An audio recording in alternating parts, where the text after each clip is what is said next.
What becomes of a nation that forgets its maker and begins to follow its own desires? The answer is not peace. It is collapse. Cities crumble and enemies close in. Desperate voices rise from the ruins, pleading again and again for help. This is no myth. This is no legend. This is the record of real blood, real betrayal, and the relentless grace of a God who refuses to give up on his people. This is the book of Judges, raw, fierce, and unfiltered. After Joshua died, a heavy silence settled across the land. The man who had led Israel into the promised land was gone. Moses too was no more. The people stood in the inheritance, but their hands had not fully claimed it. Cities remained under enemy control. The land was given, yet not fully possessed. With no human leader to turn to, the people finally turned to the Lord and asked, "Who will go up first against the Canaanites?" God's reply was swift and clear. "Judah shall go up. I have handed the land into his hands." Judah answered the call and turned to their brothers in Simeon, saying, "Come with us into our allotted territory and fight by our side. When your time comes, we will do the same for you." So the two tribes went to war together. Their first battle was in the city of Bezek, where a brutal king named Adoni-Bezek ruled with fear. The Lord's hand was with Judah. They defeated his army, captured the king, and cut off his thumbs and big toes. It was a grim and symbolic act. But in the midst of pain, Adoni-Bezek confessed, "70 kings I conquered this way. I cut off their thumbs and toes. Now God has repaid me." He was taken to Jerusalem, where he died powerless and dethroned. Judah continued their campaign, moving through hills and deserts.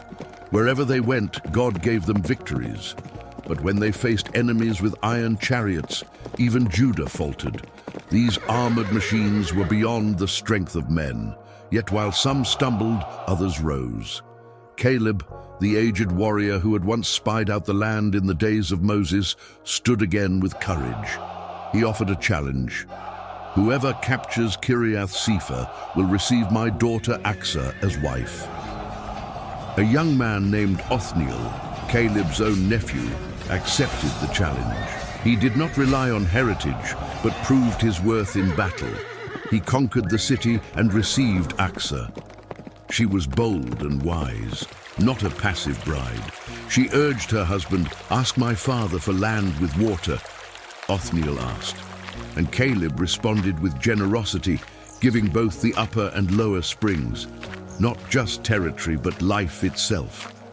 Thus begins the book of Judges, not with triumph, but with testing, not with order, but with struggle. In the chaos, God is present. Though the people fall into confusion and sin, he remains steadfast, raising up deliverers from the dust and guiding history with unseen hands. The tribes pressed forward. Judah and Simeon advanced together, taking the city of Zephath. They set it ablaze and renamed it Hormah, a name that meant destruction, a warning etched in flame and smoke. Yet not every tribe shared their resolve. The tribe of Benjamin failed to drive out the Jebusites from Jerusalem, and instead of removing them, they settled side by side with them. The people of Joseph approached the city of Bethel with caution. They found a man coming out and offered him a deal. "Show us the way in," they said, "and we will spare your life." The man agreed. The city fell. He lived and later built another city far away. He called it Luz. Was it mercy, or was it the beginning of compromise? The pattern repeated. Tribe after tribe, one by one, faltered. Manasseh did not clear out the inhabitants. Ephraim left them in place. Zebulun followed suit. Asher and Naphtali allowed the Canaanites to remain. Some even enslaved them, turning conquest into labor, turning command into convenience. It may have seemed efficient, but it was not obedience. The tribe of Dan tried to claim its land, but the Amorites pushed them back. They retreated into the hills. The fertile valleys, rich with promise, were lost. Later, the tribe of Joseph grew strong enough to force the Amorites into forced labor. But even then, it was not full obedience, only delayed domination. What had been meant to be pure and complete became partial and divided. So the land was only half claimed, victory was incomplete, allegiances were fractured, and the people were scattered. They had received a promise, but had not lived it. God had delivered the land into their hands, but he had also given a test. Would they trust him completely? Would they follow without compromise? Would they remember the God who split the sea, who brought them through fire and wilderness, who led them across the Jordan into promise? Or would they forget? This is where the book of Judges truly begins, not with triumph, but with a question. Who will lead now? There was no king, no prophet, no warrior raised, only silence. But then something happened. From that silence, from the dust of disobedience, from a people who had already begun to forget, God acted, not through a throne, not through a scroll, but through a messenger. An angel of the Lord descended, not to a temple, not to a ruler, but to the people. He came from Gilgal, the sacred place where the stones of remembrance had been stacked, where Israel first stepped into promise. Step by step the angel walked until he reached a place called Bochim. There he stopped, and there he spoke. His voice broke the silence like thunder striking open skies. I brought you up out of Egypt. I led you into this land, the land I promised to your fathers. I said I would never break my covenant with you. The people stood still. His voice continued, I told you not to make covenants with the nations around you. I told you to tear down their altars, but you have not listened. You have not obeyed. His voice cracked with sorrow, not with weakness. What is this you have done? He was not asking for answers. He was letting the question sink into their hearts. Then came the sentence, I will not drive them out before you. They will become thorns in your sides. Their gods will become snares to your souls. The words landed like stone. A covenant had been broken, not by heaven, but by earth. And now the judgment would begin. What happened next was strange and beautiful and painful. The Israelites lifted their voices and wept. They wept for what they had done. They wept for what they had lost. They wept because the presence of God's sorrow was too heavy to bear. And in that moment of raw humanity, they named the place Bochim, which means the weepers. There, with their hearts broken open, they offered sacrifices to the Lord. Not out of routine, not out of ritual, but from grief, from longing, from a fragile hope to return to the God they had forsaken. But would it last? Because not long after, the cycle began again. Joshua, the faithful leader and warrior who carried the promise, had died. He was laid to rest in the quiet hills of Timnath-Heres, buried within the inheritance he had helped deliver. With him passed a generation who had seen the hand of God, who had walked through the parted waters, who had heard the walls of Jericho crash to the ground with a single shout. But the next generation rose without memory. They had not seen the sea split. They had not watched the sun stand still above Gibeon. They had not trembled at the thunder of Sinai, and so they began to forget. They forgot the power that shattered Egypt. They forgot the mercy that fed them from the skies. They forgot the righteousness that scorched through the darkness. Into that forgetting crept new names, new altars, new gods, Baal, Ashtaroth, foreign deities wrapped in seductive promises. They bowed before carved images of wood and stone, before statues with painted eyes that could not see, mouths that could not speak, ears that could not hear. And the Lord saw, and the Lord grieved, and the Lord burned. These people, he declared, have turned away. They have broken my covenant. They follow what is false. So he removed his hand. Victories ceased. Battles were lost. When they cried out for help, no answer came. Silence stood where salvation once rushed. But even in his anger, His mercy remained like a flickering flame that refused to go out. He raised up judges, not kings, not men in palaces, but flawed and humble deliverers, clothed not in splendor, but in the Spirit of the Lord. They stood, they fought, they saved. And for a while, the people followed God again.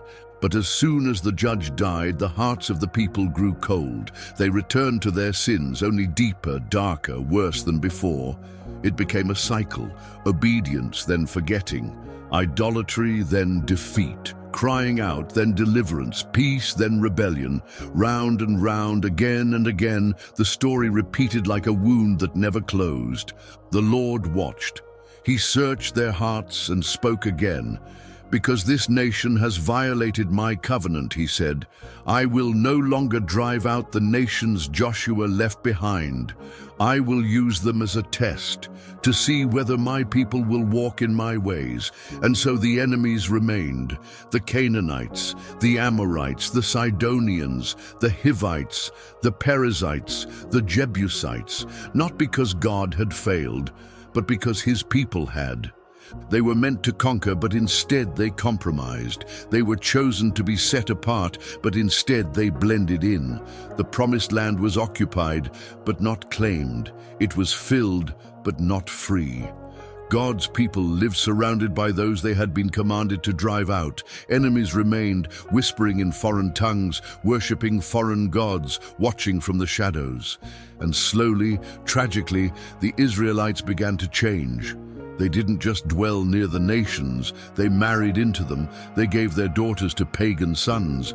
They took foreign wives for themselves. And with those marriages came something far more dangerous than foreign customs or unfamiliar songs. They brought idols into their homes. They built altars to deception. They burned incense to lies. The children of Abraham were now bowing before Baal. They were sacrificing on high places to Ashtaroth. The people of the covenant had become servants of stone. And so the Lord, whose heart is fierce with justice and tender with jealousy, allowed consequence to come, not as cruelty, but as a call, not as punishment alone, but as a mirror, so they would see what they had become. From the east came a king, Cushan-Rishathaim of Mesopotamia. His very name meant double wickedness, and he lived up to every syllable of its curse. He crossed borders with iron will, seized cities with brute force, and brought tribes to their knees. For 8 long years, Israel lived not as allies or neighbors, but as slaves beneath a cruel and foreign hand. God's people, once free and favored, now bowed under the yoke of oppression. But suffering has a strange power. It awakens what prosperity buries. In the darkness of defeat, memory stirred. They remembered Egypt and how God had shattered its chains. They remembered the Red Sea and how it opened like a door. They remembered the covenant and the God who had chosen them. From that place of pain they cried out, not to Baal, not to Ashtaroth, but to the Lord. And the Lord, slow to anger and rich in mercy, heard their cry. He raised up a man, not a prophet clothed in visions, not a prince adorned in gold. A warrior. His name was Othniel, the same who had conquered Kiriath-Sepher, the same who had won the hand of Asa, the same man whose courage had once blazed like fire. But this time it was not youthful ambition that drove him, it was the Spirit of the Lord. Othniel rose. He carried no royal scepter, no banner of fame. He carried only obedience and the weight of divine calling. He rallied the people. He stirred the tribes, and he marched against Cushan-Rishathaim, the double-wicked king. He fought not with fear, not with compromise, but with faith that pierced the darkness. And the Lord gave him victory. The grip of Mesopotamia was broken, the oppressor fell, and Israel was free again.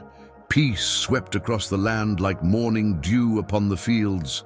Not for a week, not for a season, for 40 years. An entire generation grew up under the shadow of Othniel's strength, shaped by his faith, shielded by his courage.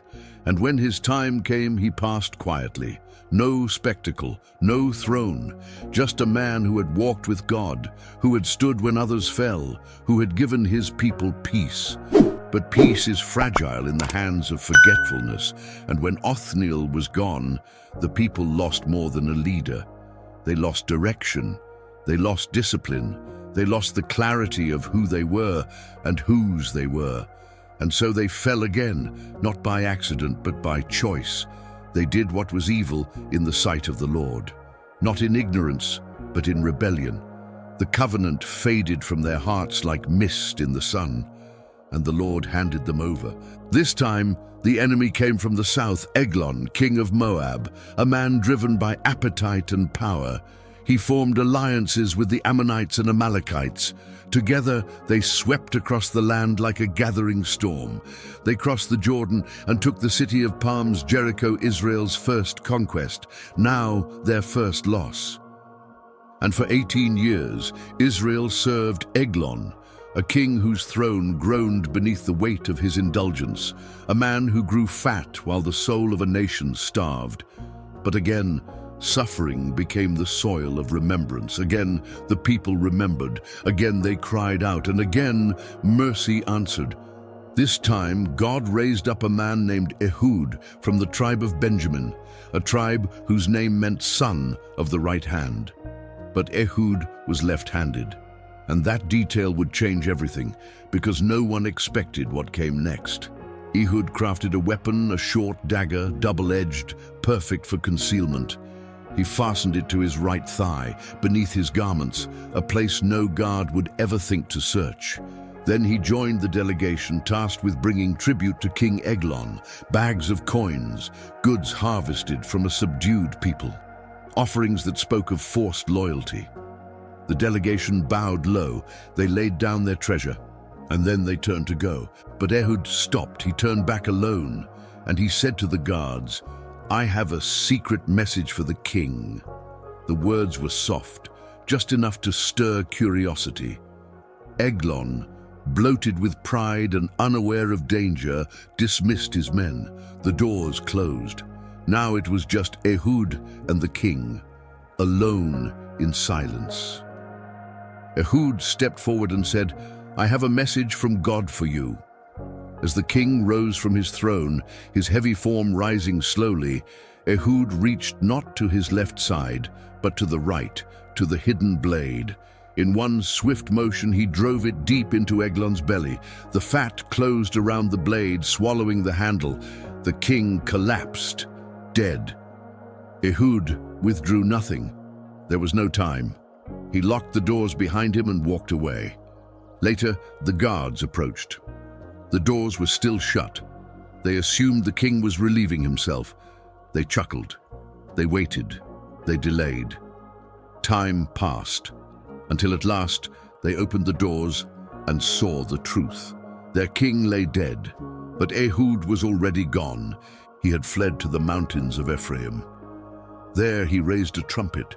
Its sound echoed through the hills like the voice of awakening. Men came running. Their fear turned to fury. Their shame gave way to strength. Ehud lifted his voice above the crowd and cried out, "Follow me, for the Lord has given Moab into our hands." And the people followed. They fell upon the Moabite army, 10,000 men, strong, experienced, ruthless. Not one escaped, not one survived. Moab was crushed, and once more the land was at peace. But this time the peace lasted 80 years. 80 years of stillness, of safety, of silence. But peace without remembrance turns to forgetfulness, and forgetfulness opened the door to rebellion. Israel turned away again. Their hearts drifted. Their loyalty faded, and God gave them into the hands of Jabin, king of Canaan. He ruled from Hazor, a fortress in the north. His general was Sisera, a commander of terror. He led 900 iron chariots, machines of destruction that thundered across the land. They weren't just tools of war, they were monuments of fear. Every time Israel stirred, the chariots came. Fields were burned, villages scattered. Hope was trampled beneath wheels of iron. For 20 years, Israel lived under Sisera's shadow. 20 years of oppression, 20 years of prayers without answer, until at last the cries returned. And this time God did not send a sword. He did not raise a warrior, he raised a woman. Her name was Deborah. She was a prophetess, a judge, a voice of God raised in a generation drowning in noise. She did not rule from a throne, nor did she sit behind walls of stone. Her place was beneath a palm tree between Ramah and Bethel, where people gathered with their disputes and left with answers touched by heaven. She was respected, she was trusted, she was fearless. One day she sent for a man named Barak. He was a warrior, strong in stature and proven in battle, but within him stirred hesitation. Deborah met his eyes and spoke with unwavering clarity. God commands you. Take 10,000 men from the tribes of Naphtali and Zebulun. Go to Mount Tabor. There, Sisera will come to meet you, and the Lord will deliver him into your hands. Barak did not refuse, but he did not fully believe either. His answer was a condition. I will go, but only if you go with me. Deborah did not hesitate. I will go with you. But know this, because you have asked this, the glory of victory will not be yours. The Lord will hand Sisera over to a woman. So they marched. Together, Mount Tabor stood like a watchtower over the Jezreel Valley, its peak rising alone above the fields. Barak and his 10,000 warriors climbed it and waited. In the valley below, Sisera's iron chariots thundered forward, wheels of steel blazing in the sun, each one a weapon meant to shatter courage. Then Deborah raised her voice. Go! This is the day the Lord delivers Sisera into your hands. The Lord goes before you. Barak led the charge down the mountainside, but they were not alone. Something unseen moved with them. Heaven responded to earth's faith. God sent a storm. Rain fell in sheets. The soil turned to mire. The wheels of Sisera's chariot sank deep into the mud. What once roared now stalled. His proud machines of war became anchors of defeat. Confusion spread through his army like wildfire. And every soldier fell. Everyone but Sisera. Sisera fled on foot. Through fields, through thickets, away from his collapsing force, heart pounding like war drums. He ran until he saw a tent. It belonged to Jael, the wife of Heber the Kenite. Her people were allies of Jabin, or so Sisera believed. Jael stepped out. Her voice was soft, her eyes steady. Come in, my lord. Do not be afraid. He entered. She covered him with a blanket. I am thirsty, he whispered. She brought him milk. He drank. He rested. Guard the door, he murmured as his eyes dimmed. If anyone comes, say I'm not here. And then he slept. The feared commander, the master of chariots, the terror of Israel, unaware that judgment had entered the tent. Jael moved without sound. In one hand she took a tent peg, in the other a hammer. She approached silently. She knelt beside him. She raised her arm and drove the spike through his temple. He did not stir, he did not rise, he did not live. Later, Barak arrived, breathless, searching. Jael stepped out to meet him. Come, she said, I will show you the man you are looking for. And there he was, lifeless. The mighty had fallen, not by sword or spear, but by the hand of two women, one who spoke with wisdom and one who acted with boldness. That day the Lord gave Israel victory over Jabin, king of Canaan. And from that moment forward, his strength began to fade, his grip loosened, his power crumbled, until one day he was no more. Not every victory ends with a battle cry. Some victories end with a song. After Sisera fell, after Jael's tent peg silenced the greatest threat of Canaan, after peace returned and the thunder of chariots faded into the earth, Deborah did not simply move on. She sang. With Barak beside her, she lifted her voice, not to exalt herself, not to celebrate her warriors, but to give glory to the Lord. And what a song it was! A song of remembrance, a song of warning, a song of worship. When the princes of Israel take the lead, when the people willingly offer themselves, praise the Lord. Deborah remembered the days before courage returned, when fear ruled the land, when the roads lay deserted and travelers avoided the highways. Village life had ceased, hope had flickered low, until she arose. Until I, Deborah, arose a mother in Israel, not a general, not a queen, a mother. Because what she fought for was not territory or conquest. She fought for the future, for safety, for covenant faithfulness. When war came to the gates, God raised up new leaders, but not a shield or spear could be found among 40,000 in Israel. That was how low they had sunk. No weapons, no strength, just fear and hiding. But some stood up, and Deborah named them with honor. From Ephraim came the root of Amalek. Benjamin followed after you. From Machir marched down commanders. From Zebulun came those who bear the officer's staff. She gave thanks to those who rose, and she called out those who did not. Why did Reuben stay among the sheep pens, listening to the calling of flocks? Gilead remained beyond the Jordan. Dan lingered with his ships. Asher stayed by the coast, settling by his harbors. In the moment of decision they chose comfort over courage, but others rose. The people of Zebulun risked their very lives. So did Naphtali on the heights of the field. The song climbed higher, lifting its gaze from earth to sky. From the heavens, the stars fought. From their courses they fought against Sisera. Even the heavens joined the battle. The Kishon River swelled, the waters surged, chariots sank, panic spread like wildfire through iron ranks. And Jael, Deborah sang her highest praise for the woman with the hammer. Most blessed of women be Jael, the wife of Heber the Kenite, most blessed of tent-dwelling women. She gave Sisera milk. She brought him curds in a noble's bowl. She stretched out her hand for the tent peg, her right hand for the workman's hammer. She struck Sisera. She crushed his head. She shattered and pierced his temple. At her feet he sank. He fell. Where he sank, there he fell dead. But Deborah's voice did not end in triumph alone. She remembered the pain of war. She imagined Sisera's mother, waiting by the window. Through the lattice she looked out. She cried aloud, "Why is his chariot so long in coming? Why is the clatter of his wheels delayed?" She waited. She hoped. But he would not return.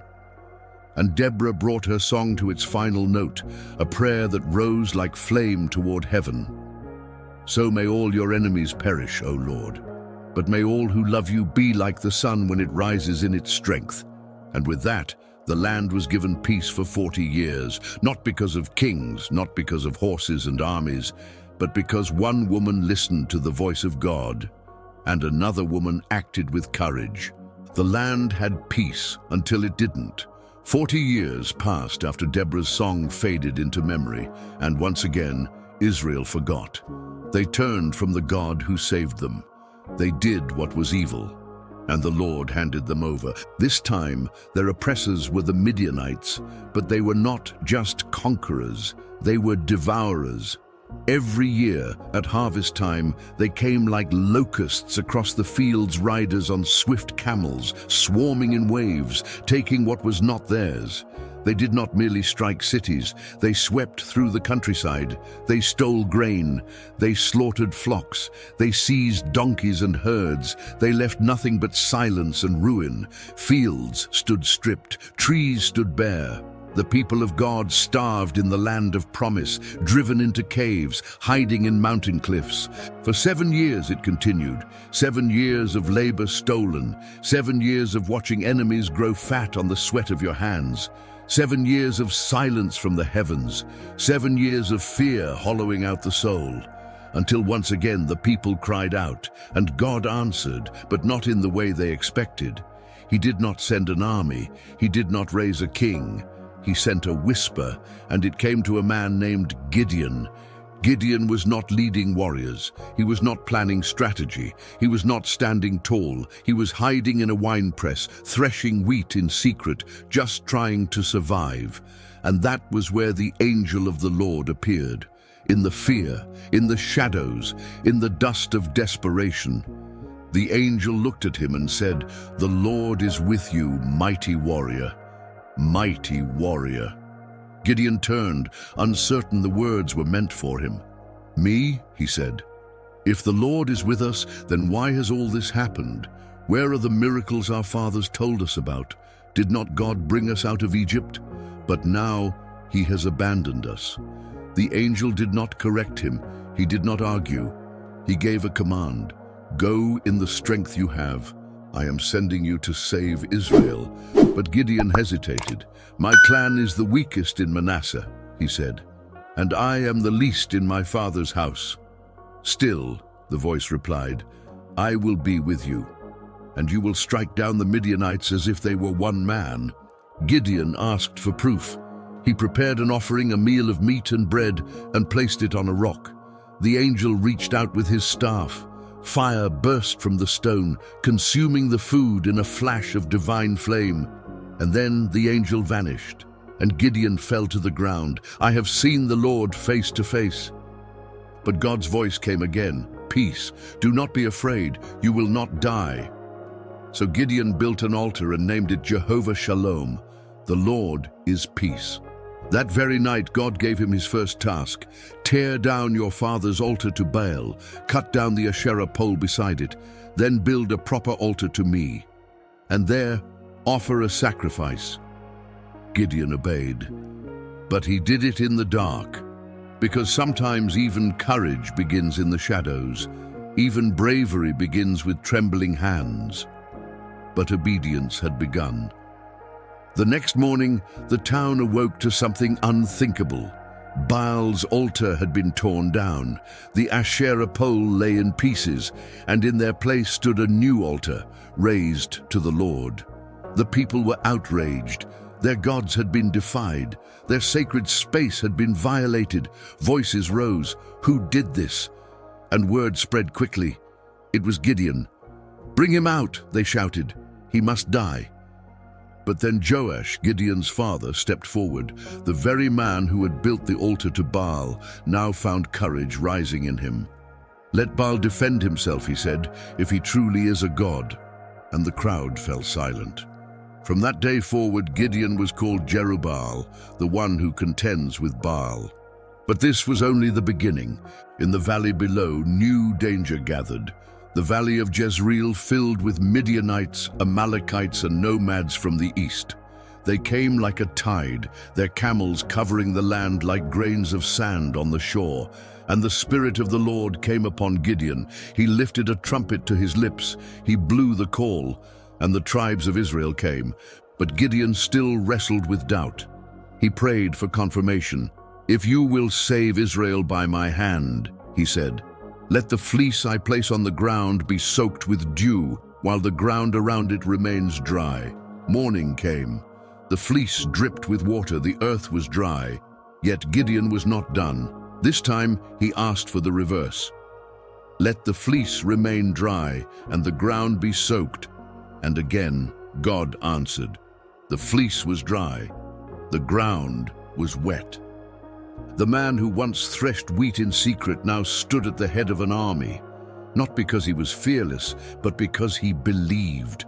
Below him stretched an ocean of enemies, Midianites, Amalekites, raiders from every direction. They were too many to count.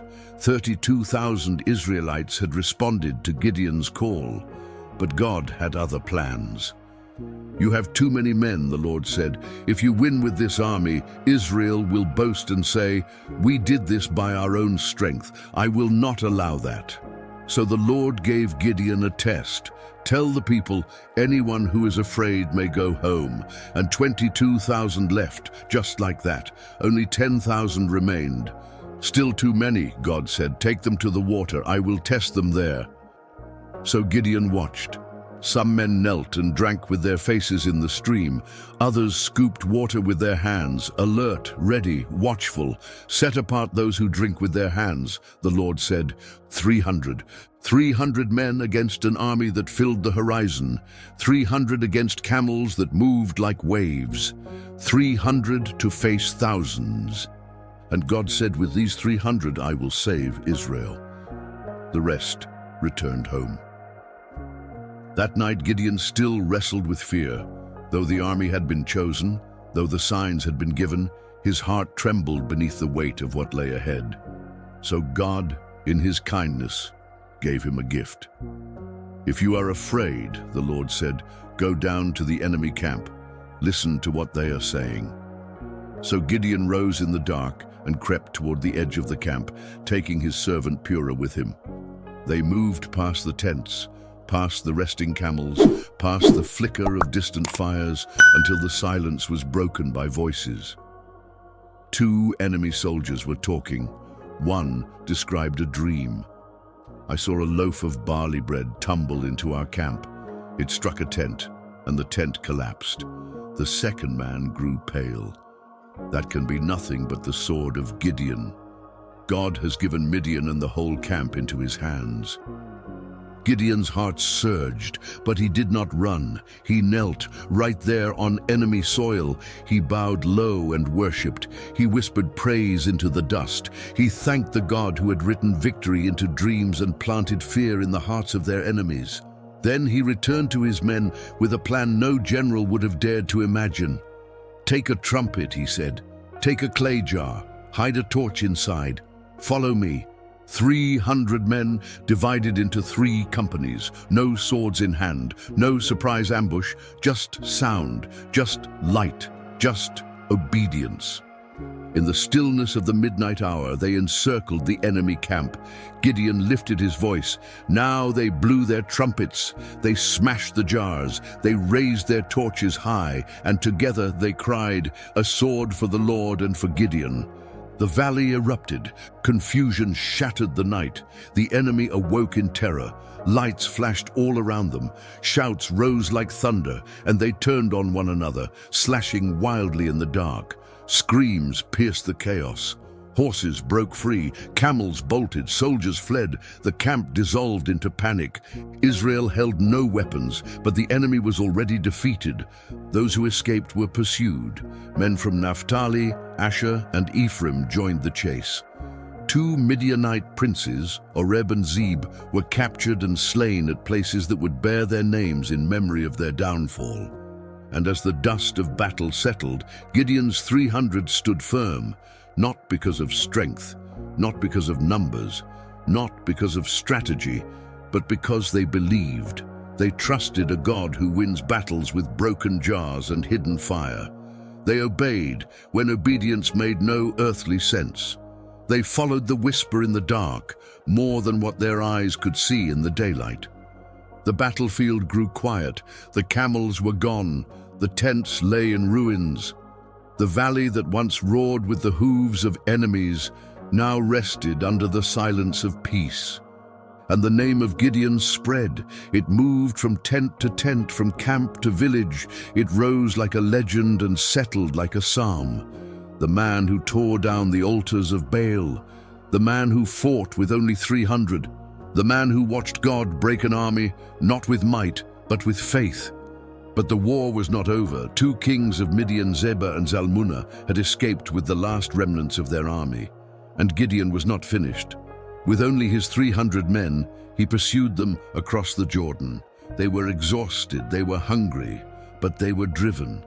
They came to a town called Succoth, and Gideon made a simple request. "Give us bread. My men are weary, but we are still chasing the kings of Midian." The leaders of Succoth scoffed. "Do you already have the kings in your hands? Why should we risk helping you?" Gideon's expression hardened. "When the Lord delivers them into my hands, I will return, and I will punish you with thorns from the wilderness." He pressed on to another town, Peniel. He asked again. The answer was the same, another refusal. "When I return," Gideon said, "I will tear down your tower." And still he did not stop. Across the wilderness, over the hills, until he found them, the kings, Zebah and Zalmunna. The army of Midian was broken and scattered, still reeling from the terror of Gideon's earlier strike.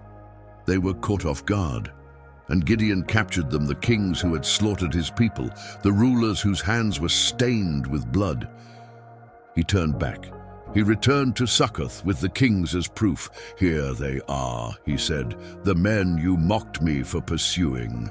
And then he took the leaders of the town and gave them the punishment he had promised. He lashed them with desert thorns. He marched to Peniel and tore down its tower. Justice came swiftly. Then he faced the kings. "What were the men like the ones you killed at Tabor?" he asked. The kings answered him without fear. "They looked like you, like sons of a king."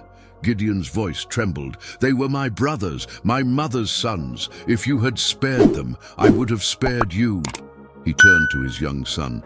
"Kill them." But the boy was afraid. He could not lift the sword. So Gideon stepped forward himself, and with one stroke he brought their lives to an end.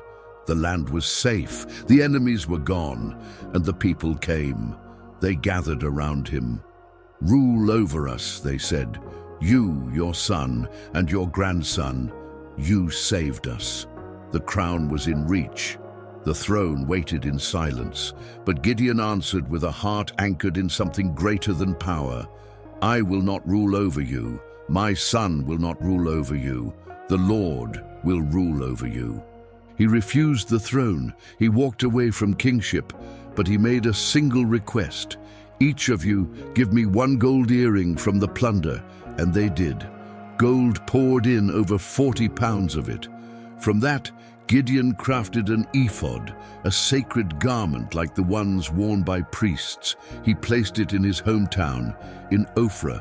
It was meant to honor God, but it became something else.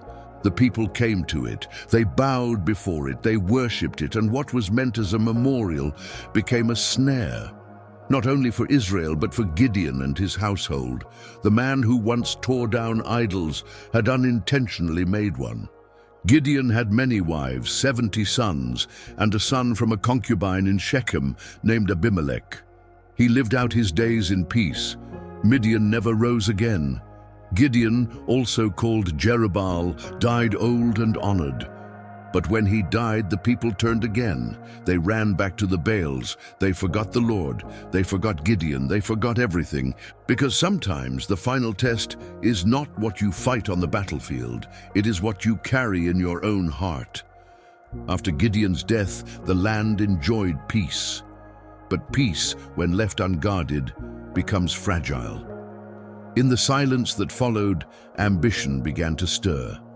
Abimelech, the son of Gideon by a concubine from Shechem, was not content to be one among many. He longed to be the one above all. So he went to his mother's relatives in Shechem and spoke with cunning. "Would you rather be ruled by 70 sons of Gideon, or by one man, your own flesh and blood?" The people of Shechem, swayed by kinship and craving power, chose Abimelech.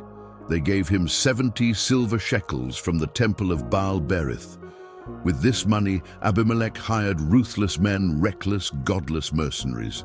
He traveled to Ophrah, the town of his father, and on one stone he murdered his 70 brothers. Blood soaked the earth where brother had slain brother. Only one escaped, the youngest, Jotham. Then, at the great tree beside the pillar in Shechem, Abimelech was declared king. But Jotham, from the heights of Mount Gerizim, raised his voice and delivered a parable.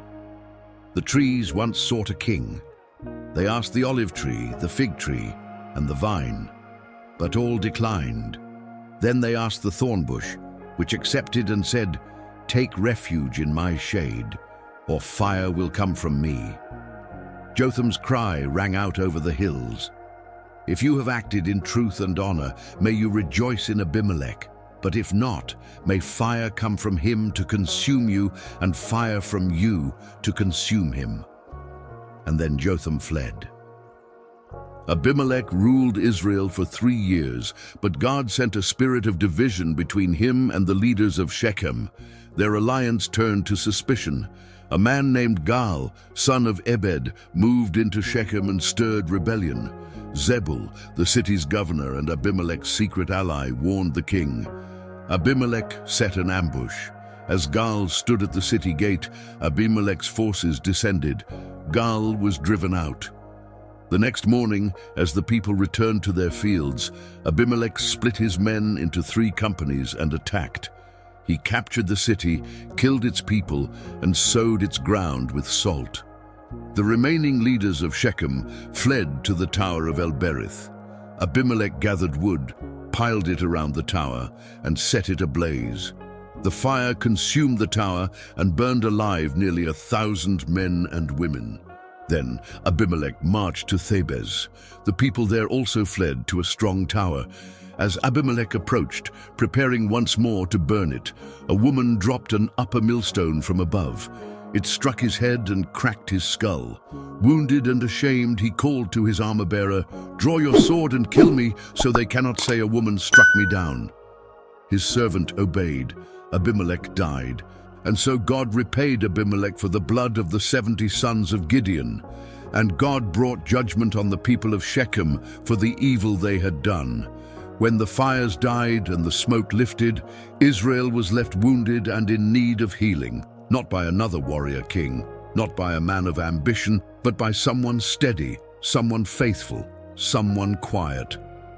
That man was Tola of the tribe of Issachar. He lived in the hill country of Ephraim, in a town called Shamir. He did not conquer foreign kings. He did not tear down altars in the night. He judged Israel for 23 years. He led with justice, with patience, with calm strength. Sometimes God brings restoration not through a trumpet blast, but through a whisper that remains firm. When Tola died, he was buried in Shamir. Then came Jair the Gileadite. His name meant he shines. He had 30 sons, each riding on a donkey, each ruling over a town in Gilead. 30 sons, 30 towns. They called the region Havoth Jair, the villages of Jair. He judged Israel for 22 years. He was not known for battles or miracles, but he held the nation together.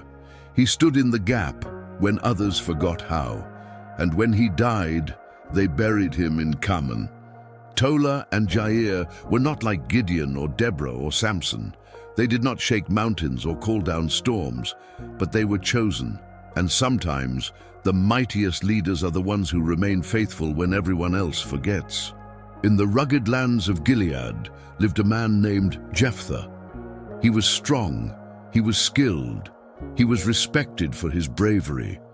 But he was also an outcast. His story began with rejection. Jephthah was the son of a prostitute. Though his father, Gilead, acknowledged him, the sons of Gilead's lawful wife did not. When they came of age, they drove Jephthah away. "You will have no share in our inheritance," they said. "You are not truly one of us." So Jephthah fled. He found refuge in a land called Tob. And there something unexpected happened. The outcasts gathered around him, men without homes, men without names, rough men, fighters. They were wanderers, exiles, rejects. And Jephthah became their leader. Cast out by his brothers, he became a commander. Shamed by his bloodline, he became someone feared and followed. Years passed. Then came war. The Ammonites rose up against Israel. Their army surged like a storm, pressing against the borders of Gilead. And suddenly, the elders of Gilead remembered the man they had once cast aside. They traveled to Tob. They came to Jephthah. "Come lead our army," they said. "Fight for us." Jephthah looked into their eyes. "Did you not hate me? Did you not drive me away? And now you want me back?" They pleaded with him. "We need you. If you return, we will make you head over all Gilead." Jephthah agreed, but not without condition. "Swear it before the Lord," and they swore. So Jephthah returned. The outcast came home as commander, as judge, but before he lifted a sword, he tried peace. He sent messengers to the king of Ammon. "Why are you attacking us?" The king answered, "Israel took our land when they came from Egypt. Give it back." Jephthah answered not with emotion but with history and truth. "We asked to pass through peacefully. The nations refused us. We did not take your land. God gave it to us. You have had 300 years to reclaim it. Now you rise against us. I have not wronged you. You are the one who chooses war." But the king of Ammon would not listen, and so the Spirit of the Lord came upon Jephthah.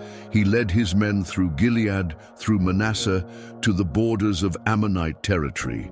And there, on the edge of battle, Jephthah made a vow, a dangerous vow. "Lord, if you give me victory, I will offer to you as a sacrifice whatever comes out of the door of my house to greet me first." He went to war. He conquered 20 cities. He crushed the Ammonites. He delivered Israel, and then he came home. And the first to greet him was his daughter, his only child. She ran to him, dancing, celebrating, full of joy and innocence. And Jephthah collapsed. "Oh, my daughter, you have broken my heart. I made a vow to the Lord, and I cannot take it back." She did not cry. She did not protest. She looked at her father and said, "If you made a promise to the Lord, keep it. But let me go to the hills for 2 months and mourn the life I will never live." He let her go. And when she returned, he fulfilled his vow. A victory wrapped in sorrow, a triumph overshadowed by a costly promise. From that day forward, the daughters of Israel remembered her. Every year, they went to the hills and honored her courage. Her story was not erased, her faith was not forgotten. Jephthah, the man they cast aside, became the man they could not do without. But his story stands as a warning that words spoken in haste, even when offered in faith, can carry a weight too heavy to bear. Victory over the Ammonites should have brought peace, but pride always finds a voice. After the battle, the tribe of Ephraim, strong, prominent, proud, came charging in, not with congratulations, but with fury. They confronted Jephthah, shouting accusations. "Why didn't you call us to fight the Ammonites with you? We're going to burn your house down." Jephthah stood his ground. His voice was calm, his words plain. "I did call. You didn't come. I waited. I pleaded. You stayed away. So I took the risk. I fought without you, and the Lord gave me victory. Why come against me now?" But the men of Ephraim were not there for truth. They had not come to listen. They were angry for being left out, angry for being outshined, and in their bitterness, they mocked Jephthah's people. "You're just runaways from Ephraim," they sneered. "You don't even belong to a real tribe."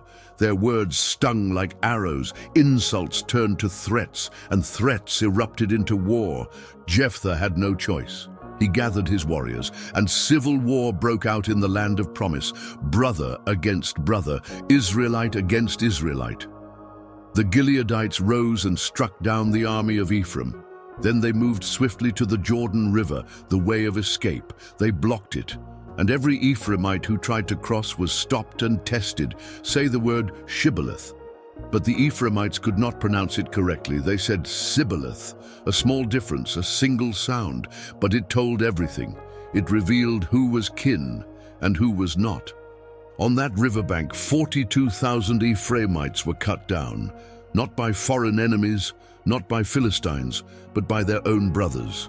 It was one of the darkest days in Israel's story, a day when pride mattered more than unity, when jealousy silenced gratitude, when words became swords, and wounds between tribes bled into generations. After that, Jephthah judged Israel for 6 more years, and then he died. The man who once stood against the enemies outside had to rise against division within. His story ended not with a crown, but with scars, because not every chapter of history is marked by great conquest, and not every leader leaves behind songs of victory. Some simply hold the line. Some simply keep the nation from falling apart when the ground beneath it begins to shake. After Jephthah's time, Israel stood in a fragile place. The people were weary, not only from fighting foreign enemies, but from the wounds left by civil war. What the nation needed was not another sword. It needed stability, and God, in his mercy, provided it. First came Ibzan of Bethlehem. He judged Israel for 7 years. There are no recorded conquests, no stories of battlefields bearing his name, but his legacy was different. He had 30 sons and 30 daughters. He sent his daughters in marriage beyond his clan and brought in wives for his sons from outside. At first glance, it may seem like a footnote, but it was more than that. It was wisdom. It was strategy. Ibzan was not building an army. He was building peace, forming alliances, binding the tribes of Israel together, one household at a time. When he died, they buried him in Bethlehem, the city of promise. Then came Elon from the tribe of Zebulun. He judged Israel for 10 years, a quiet man from a quiet tribe. There are no monuments in his honor, no tales of bloodshed or rebellion, just a decade of calm. Sometimes peace is the greatest victory of all. After Elon came Abdon, son of Hillel, from the town of Pirathon. He had 40 sons and 30 grandsons, and they rode on 70 donkeys. In the ancient world, this was no minor detail. Donkeys were a sign of wealth, of honor, of status. His family moved with dignity, and so did he. Abdon judged Israel for 8 years. His leadership, like the donkeys his sons rode, was steady, measured, and rooted. He was not a man of spectacle, but he was a man of substance, and in a nation forever teetering on the edge of chaos, his calm was a kind of courage. His order was a kind of strength. When he died, they buried him in Pirathon, among the hills of Ephraim. 3 judges, 3 quiet chapters in Israel's story. No thrones, no battles, no cries for vengeance. Just men who stood in the silent space between disorder and destiny. Just men who kept the nation from unraveling. Long enough for the next call to rise, long enough for the next deliverer to come. Israel sinned again and again, and the Lord handed them over this time to the Philistines. For 40 years, the Philistines ruled over them with power and cruelty, humiliating and oppressing them, growing more arrogant with every passing day. But God had a plan, not through a king, not through an army, not through a prophet in a robe of fire, but through a baby. In the hill country of Dan lived a man named Manoah. His wife was barren, she could bear no children, until one day the angel of the Lord appeared to her.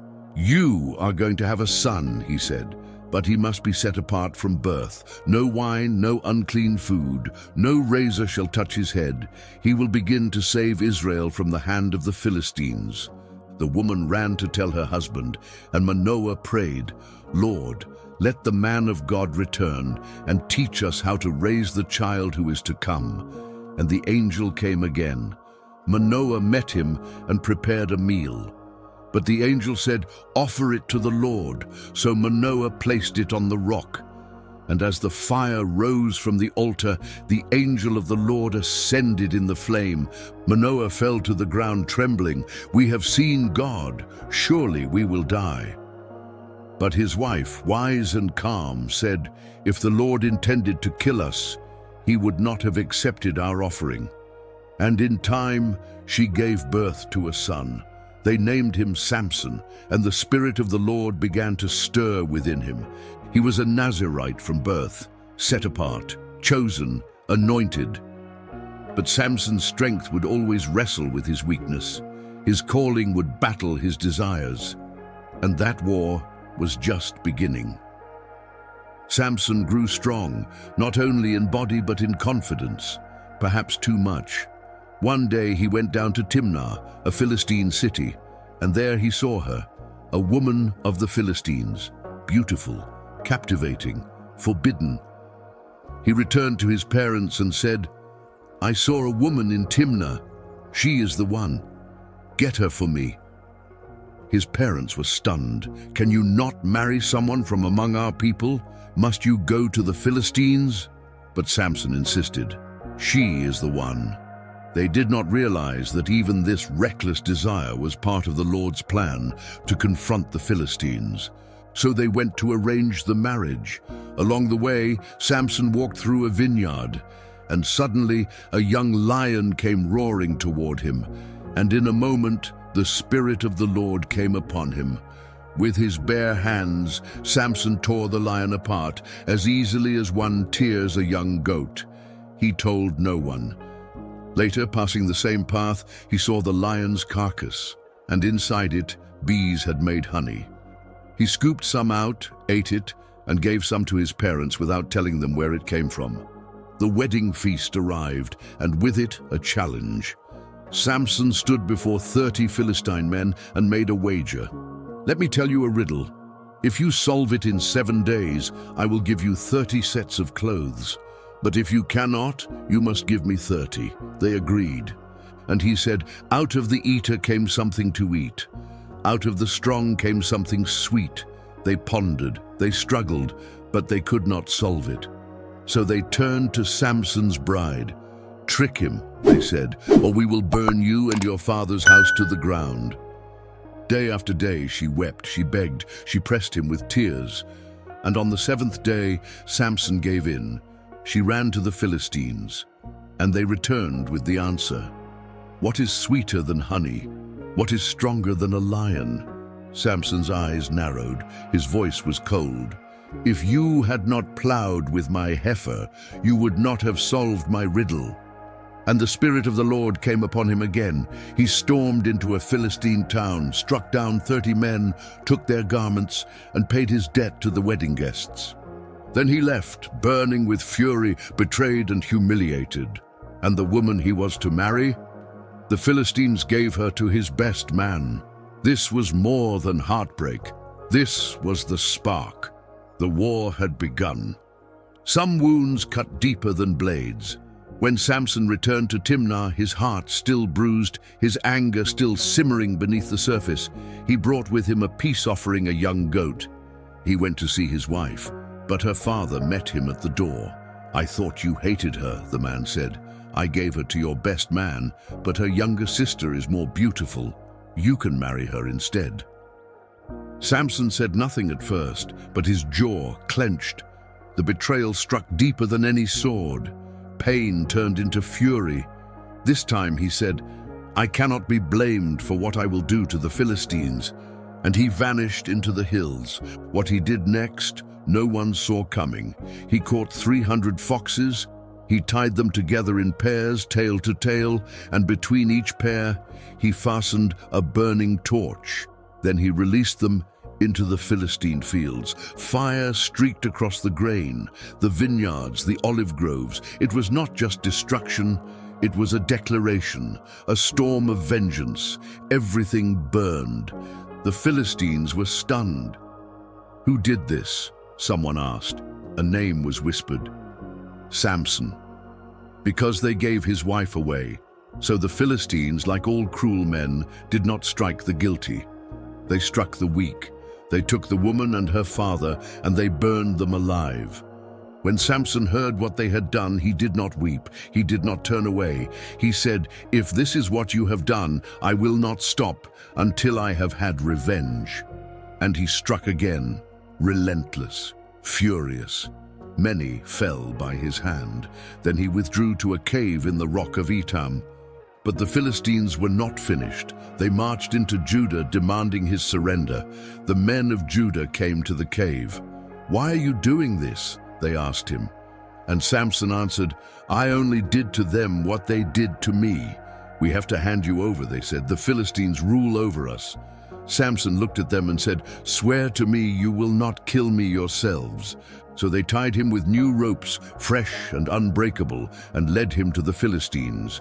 As he approached their camp, the Philistines began to shout with triumph, but the Spirit of the Lord rushed upon him, and the ropes fell from his arms like strands of burned thread.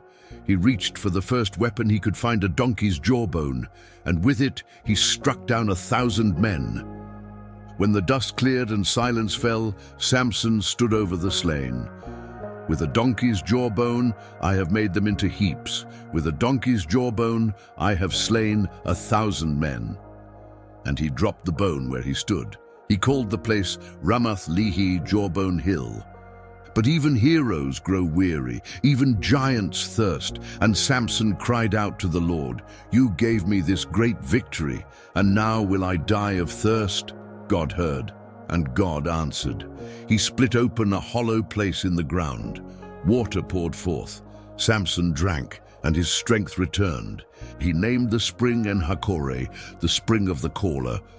And from that moment, Samson judged Israel for 20 years. A warrior, a rebel, a storm with skin, but still chosen by God. Samson, the strongest man in Israel, but even the strongest have weaknesses. His was not for battle, his was for beauty. One day, he traveled to Gaza, deep within Philistine territory, and spent the night with a woman. The Philistines heard. They surrounded the city and sealed its gates. At dawn, they would strike. But Samson rose at midnight, and instead of slipping away, he walked to the gate's massive doors of iron and stone. He tore them from their hinges, lifted them onto his shoulders, and carried them to the top of a hill facing Hebron. It was not just an escape, it was a message. You cannot trap me, but even giants fall. And for Samson, her name was Delilah. She lived in the valley of Sorek, and once again Samson fell. The Philistine rulers saw their chance. They approached her with an offer. Find out the secret of his strength. Discover how he can be bound, and we will each give you 1,100 silver coins. Delilah agreed. She did not need to fight. She only needed to ask. Samson, she said sweetly, what gives you your strength? How could someone tie you up and make you weak? Samson played with her. Bind me with 7 fresh bowstrings, he said. That will do it. She tried, and when the Philistines came, she shouted, Samson, the Philistines are here. But he snapped the cords like threads scorched in fire. Delilah pouted, you lied to me. Tell me the truth. He smiled. New ropes. That will work. She tried again, and again he broke free. Then he said, weave my hair into a loom. She did, and still he escaped. But Delilah was not finished.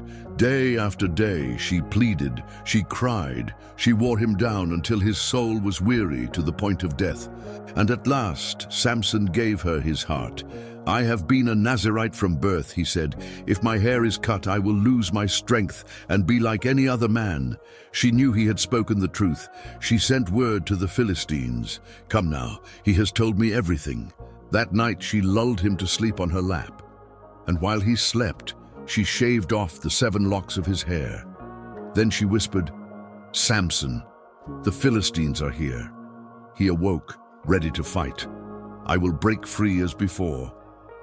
But he did not know the Lord had departed from him. They seized him, they gouged out his eyes, they bound him in bronze chains, and they threw him into prison. The mighty judge of Israel was now a blind man grinding grain in the dark. But in that silence, something stirred. His hair began to grow. Samson, once feared by armies, had become a trophy. Forgotten, chained, broken.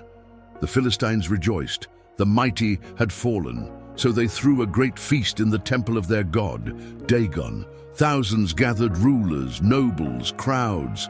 They drank, they laughed. And then someone called out, bring out Samson, let him entertain us. They brought him into the temple. The man who had once torn lions apart now stumbled forward, led by the hand of a servant boy. They mocked him, they jeered. They turned him into a spectacle. But Samson leaned close to the boy and whispered, place my hands on the pillars, let me rest against them. The boy led him to the center of the temple, where 2 great columns held up the structure. And in that moment of humiliation, Samson prayed. Not loudly, not proudly, just a whisper from the depths. Lord God, remember me. Strengthen me just once more, that I may avenge my eyes. Then he placed his hands on the pillars. He braced, and he pushed. Let me die with the Philistines. The stone groaned, the walls cracked, and the temple collapsed. In his final act, Samson brought down the house of his enemies. Stone and flame and screams filled the air. And in his death, he killed more than he ever had in life. Beneath the rubble, the mockers were silenced. The mighty had fallen, so had he. Later his brothers came. They found his body, and they laid him to rest in the tomb of his father, Manoah. The man they buried had judged Israel for 20 years. A story of strength, a story of weakness, a story of failure, and a story of grace. Because even in his brokenness, God used him. And sometimes the greatest victories of heaven are born from the lowest places on earth. In the hill country of Ephraim lived a man named Micah. One day, he stood before his mother and confessed, "The 1,100 pieces of silver that were stolen from you, I have them." His mother did not curse him. She said instead, "Blessed be my son by the Lord." She then dedicated the silver to God, but not in the way the Lord had commanded. She ordered that a portion of it be used to make a carved image and a metal idol. So Micah took the silver, and from it an idol was fashioned. He set up a shrine in his home. He made an ephod. He created household gods, and he ordained one of his own sons to act as priest. In those days, there was no king in Israel. Everyone did what was right in his own eyes. One day, a young Levite from Bethlehem in Judah was traveling through the land, seeking a place to stay. He came to Micah's house, and Micah said to him, "Stay with me, be a father and a priest to me, and I will give you 10 pieces of silver each year, a suit of clothes, and your daily provision." The Levite agreed. Micah consecrated him, and the young man became his priest. Then Micah said with confidence, "Now I know that the Lord will prosper me, because I have a Levite as priest." But this was not worship. It was imitation. It was a faith of convenience, a blend of truth and error, a man-made religion polished in form but poisoned in foundation. At that same time, the tribe of Dan was seeking new territory. They had not secured their inheritance, so they sent 5 warriors to spy out the land. These men came upon Micah's house and heard a familiar voice. They recognized the Levite and asked, "Who brought you here? What are you doing in this place?" Levite explained his arrangement with Micah, so they asked, "Please inquire of God if our journey will be successful." And the Levite replied, "Go in peace. The journey you are taking is under the Lord's eye." The spies continued and discovered the city of Laish, a quiet people, unsuspecting and undefended. They returned to their tribe and said, "Let us rise and strike. The land is good. God has given it into our hands." So 600 warriors from Dan set out. When they reached Micah's house, the 5 spies turned to their companions and said, "In these homes are an ephod, household gods, a carved image, and a cast idol. Now you know what to do." They entered Micah's house and took everything. The Levite priest confronted them. "What are you doing?" he asked. And they answered, "Be quiet. Come with us. Be a father and priest to a whole tribe, not just one man. Is that not better?" The priest was pleased. He took the ephod, the household gods, the carved image, and joined them. When Micah discovered what had happened, he gathered his neighbors and pursued the Danites. He called after them, "You have taken my gods that I made, and my priest, and gone away. What do I have left?" The men of Dan turned back and warned him, "Don't argue with us. Some of our men have hot tempers. You might lose more than your idols today." Micah looked at them. He saw their numbers, their strength, their resolve, and he turned back. He went home empty-handed. The Danites continued. They reached Laish, they attacked. They put the peaceful people to the sword. They burned the city and rebuilt it in their own name, Dan. There they set up the carved image. And Jonathan, son of Gershom, the son of Moses, along with his sons, became priests to the tribe of Dan. They served at this false altar for generations until the captivity of the land. They continued to worship the image Micah had made. Even while the house of God remained in Shiloh, the people clung to what was counterfeit. This is the story of stolen religion, of idolatry dressed in piety, of private worship replacing divine command, of a tribe that chose convenience over covenant, of a nation doing what was right in their own eyes and forgetting what was right in God's. There was a Levite living in the remote hills of Ephraim. He took for himself a concubine from Bethlehem in Judah, but she was unfaithful. She left him and returned to her father's house. After 4 months, he rose and went to win her back. Her father welcomed him with open arms and pleaded with him to stay. They ate together, they laughed, they lingered. But on the 5th day, Levite said, "We must go." So they set out in the evening. It was late when they reached the city of Gibeah in the land of Benjamin. They looked for a place to stay, but no one welcomed them. Until an old man returned from the fields and said, "Come with me. Do not spend the night in the square." They entered his house. They were given food. They found rest. But as the sun set, evil rose. Wicked men surrounded the house and pounded on the door. "Bring out the man," they demanded. "We want to abuse him." The old man pleaded, "Do not do this wicked thing. He is my guest." Then, in desperation and horror, he offered them his own daughter and the Levite's concubine. And the men took the concubine. They abused her through the night. When dawn broke, she collapsed at the threshold of the house. When Levite opened the door, he saw her lying there. "Get up," he said. "Let's go." But she did not move. There was no voice, no breath. He lifted her in silence, carried her home. And in grief that broke the mind, he did the unthinkable. He took a knife and cut her into 12 pieces. He sent a piece to each tribe of Israel. The message was not written in ink, it was written in blood. "Look what has been done in Israel." The tribes gathered. 400,000 soldiers stood before the Lord. They heard the Levites' words, and they burned with righteous fury. They sent word to the tribe of Benjamin, "Hand over the men of Gibeah who committed this crime. Let us purge the evil from Israel." But the Benjaminites refused.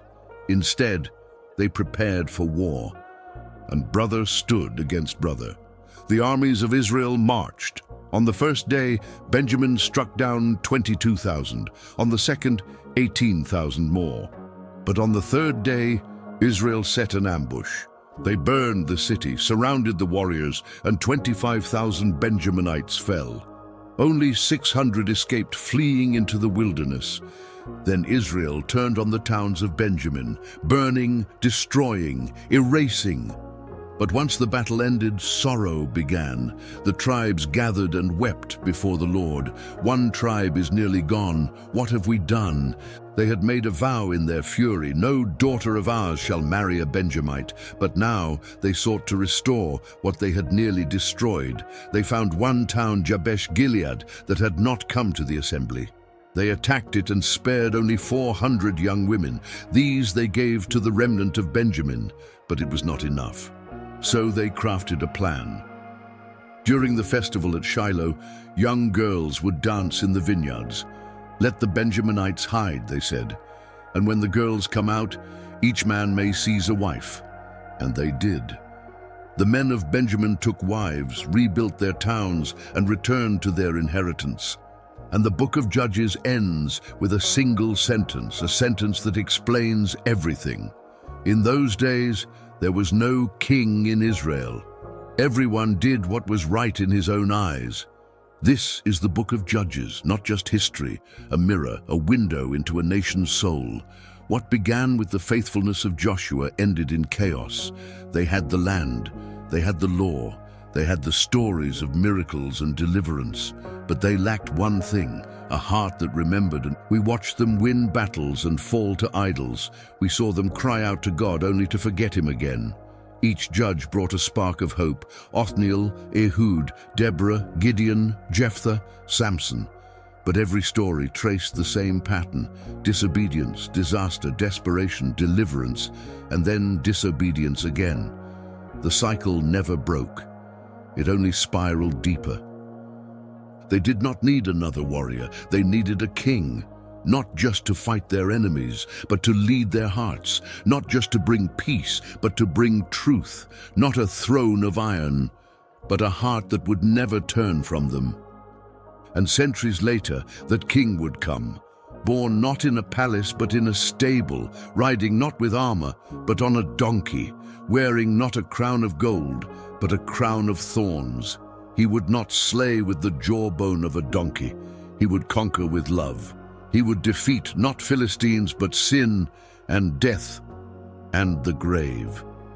His name is Jesus, the final judge, the true and eternal King, the one Israel longed for, the one we still need.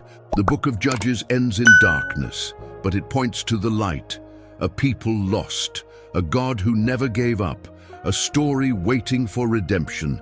And the question still echoes in every heart. In a world where everyone does what is right in their own eyes, will you choose the way of the King?